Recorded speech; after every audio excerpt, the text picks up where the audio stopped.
Hi guys, welcome back to First Chapter Friday. We have another wonderful book. It is called The Witch of Blackbird Pond, and it is by Elizabeth George Speare. And you can see it did get the Newbery Award that year as the best book.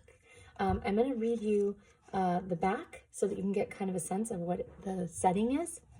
It says, orphaned Kit Tyler knows as she gazes for the first time at the cold, bleak shores of Connecticut Colony that her new home will never be like the shimmering Caribbean islands she left behind. In her relative's stern Puritan community, she feels like a tropical bird that has flown to the wrong part of the world, a bird that is now caged and lonely. The only place where Kit feels completely free is in the meadows, where she enjoys the company of the old Quaker woman known as the Witch of Blackbird Pond, and on occasion, her young sailor friend, Nat. But when Kit's friendship with the witch is discovered, Kit is faced with suspicion, fear, and anger. She herself is accused of witchcraft.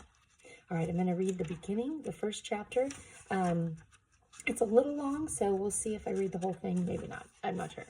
Chapter 1. On a morning in mid-April 1687, the brigantine Dolphin left the open sea. That would be the ship called the Dolphin. Sailed briskly across the Sound to the wide mouth of the Connecticut River and into Saybrook Harbor. Kit Tyler had been on the forecastle deck since daybreak, standing close to the rail, staring hungrily at the first sight of land for 5 weeks. There's Connecticut Colony, a voice spoke in her ear. You've come a long way to see it. She looked up, surprised and flattered. On the whole long voyage, the captain's son had spoken scarcely a dozen words to her. She had noticed him often, his thin, wiry figure swinging easily hand over hand up the rigging, his sandy, sun-bleached head bent over a coil of rope. Nathaniel Eaton, first mate, but his mother called him Nat. Now, seeing him so close beside her, she was surprised that, for all he looked so slight, the top of her head barely reached his shoulder. How does it look to you? He questioned. Kit hesitated. She didn't want to admit how disappointing she found this first glimpse of America. So imagine the Caribbean islands are gorgeous. They're like white sands, turquoise water, warm weather. That's where she's lived. Now she's coming to Connecticut where they get all 4 seasons. It can be really cold. She didn't want to admit how disappointing she found this first glimpse of America. The bleak line of shore surrounding the gray harbor was a disheartening contrast to the shimmering green and white that fringed the turquoise bay of Barbados, which was her home. The earthen wall of the fortification that faced the river was bare and ugly, and the houses beyond were no more than plain wooden boxes. Is that Wethersfield? She inquired instead. Oh no, Wethersfield is some way up the river.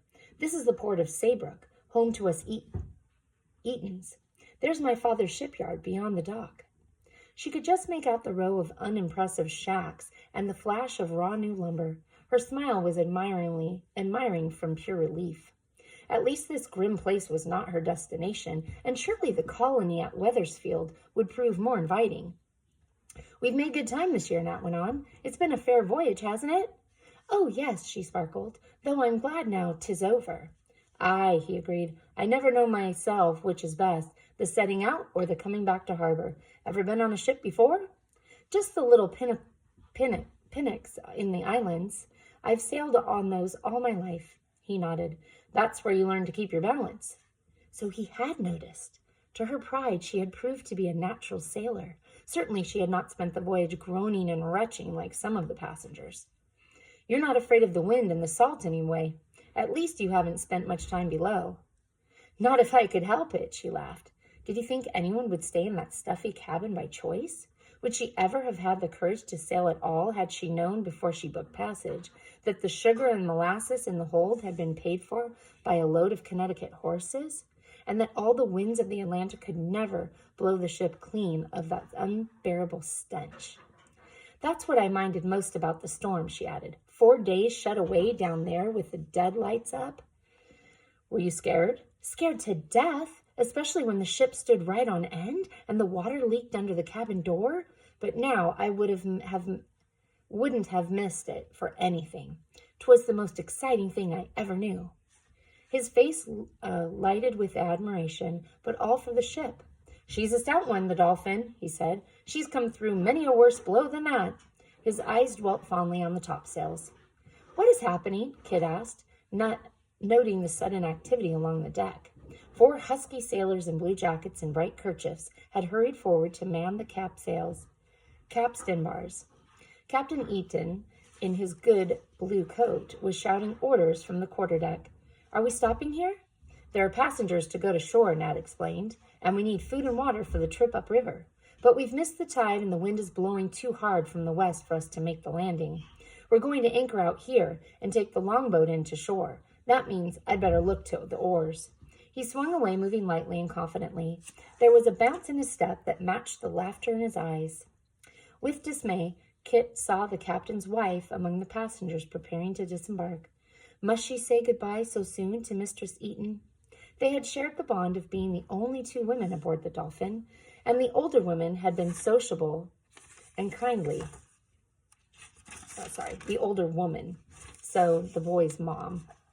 Now, catching Kit's eye, she came hurrying along the deck. "Are you leaving the ship, Mistress Eaton?" Kit greeted her wistfully. "Aye, didn't I tell you I'd be leaving you at Saybrook?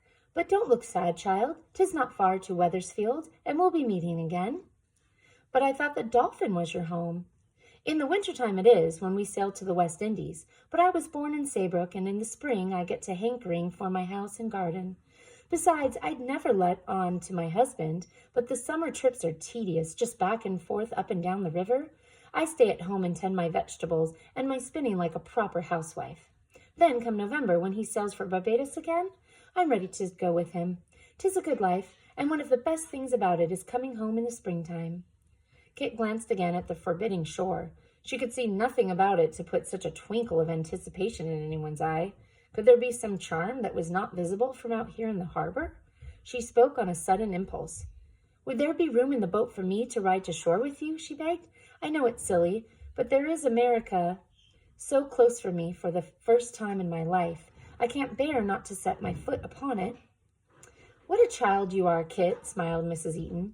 "Sometimes 'tis hard to believe you are 16. She appealed to her husband. The captain scowled at the girl's wind-reddened cheeks and shining eyes, and then shrugged consent. As Kit gathered her heavy skirts about her and clambered down the swaying rope ladder, the men in the longboat good-naturedly shoved their bundles closer to make room for her. Her spirits bobbed like the white caps in the harbor as the boat pulled away from the black hull of the Dolphin. So I'm going to stop there. It is not the end of the first chapter, but I don't want to keep you for too long. Again, this is called The Witch of Blackbird Pond. It is by Elizabeth George Speare, and I hope you enjoyed it. We will see you next time.